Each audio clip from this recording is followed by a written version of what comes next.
हजरत दाऊद अलैहिस्सलाम की वो कौम जो अल्लाह की नाफरमानी की वजह से बंदर बन गई। या अल्लाह ما هذه احتلالوا بالكردن. Oh, our relatives. हजरत दाऊद अलैहिस्सलाम की कौम के 70,000 आदमी उक़बा के पास समंदर के किनारे ईला नामी गांव में रहते थे और ये लोग बड़ी फराखी और खुशहाली की जिंदगी बसर करते थे।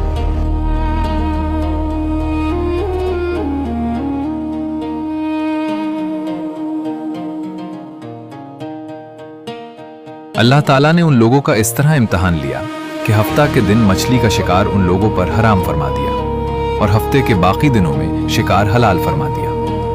मगर इस तरह उन लोगों को आजमाइश में मुब्तला फरमा दिया कि सनीचर के दिन बेशुमार मछलियां आती थीं और दूसरे दिनों में नहीं आती थीं। तो शैतान ने उन लोगों को यह हीला बता दिया कि समंदर से कुछ नालियां निकालकर खुश्की में चंद हौज बना लो, और जब सनीचर के दिन उन नालियों के जरिया मछलियां हौज में आ जाएं तो नालियों का मुंह बंद कर दो और उस दिन शिकार न करो, बल्कि दूसरे दिन आसानी के साथ उन मछलियों को पकड़ लो। This is the Sabbath. You must stop this immediately. We must feed our families. The sea provides. You mock the Most High. This catch is forbidden. उन लोगों को ये शैतानी हीलाबाजी पसंद आ गई और उन लोगों ने ये नहीं सोचा कि जब मछलियां नालियों और हौजों में मुक़य्यद हो गईं तो यही उनका शिकार हो गया।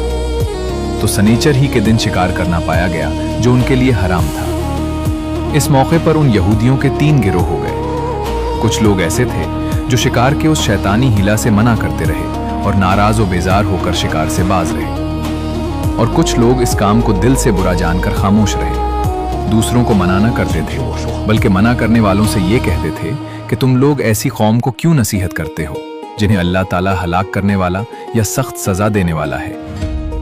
और कुछ वो सरकश और नाफरमान लोग थे जिन्होंने हुक्म खुदाबंदी की एलानिया मुखालिफत की और शैतान की हिलाबाजी को मानकर सनीचर के दिन शिकार कर लिया और उन मछलियों को खाया और बेचा भी। जब नाफरमानों ने मना करने के बावजूद शिकार कर लिया तो मना करने वाली जमात ने कहा कि अब हम इन मासियतकारों से कोई मेल मिलाप न रखेंगे। चुनाचे उन लोगों ने गांव को तकसीम करके दरमियान में एक दीवार बना ली और आमद और रफ्त का एक अलग दरवाजा भी बना लिया। हजरत दाऊद अलैहिस्सलाम ने गजबनाक होकर शिकार करने वालों पर लानत फरमा दी। इसका असर यह हुआ कि एक दिन खताकारों में से कोई बाहर नहीं निकला तो उन्हें देखने के लिए कुछ लोग दीवार पर चढ़ गए तो क्या देखा कि वो सब बंदरों की सूरत में मस्ख हो गए हैं। अब लोग उन मुजरिमों का दरवाजा खोलकर अंदर दाखिल हुए तो वो बंदर अपने रिश्तेदारों को पहुंचाते थे और उनके पास उनके कपड़ों को सूंघते थे और जारो जार रोते थे, मगर लोग उन बंदरों को नहीं पहुंचाते थे। उन बंदर बन जाने वालों की तादाद 12,000 थी। ये सब 3 दिन जिंदा रहे और इस दरमियान में कुछ भी खा पी न से, यूं ही भूखे प्यासे हलाक हो गए। शिकार से मना करने वाला गिरोह हलाकत से महफूज रहा। इस वाकया का इजमाली बयान सूरह बकरा की इस आयत में है कि और बेशक जरूर तुम्हें मालूम है तुम के वो जिन्होंने हफ्ता में सरकशी की तो हमने उनसे फरमाया कि हो जाओ बंदर धुतकारे।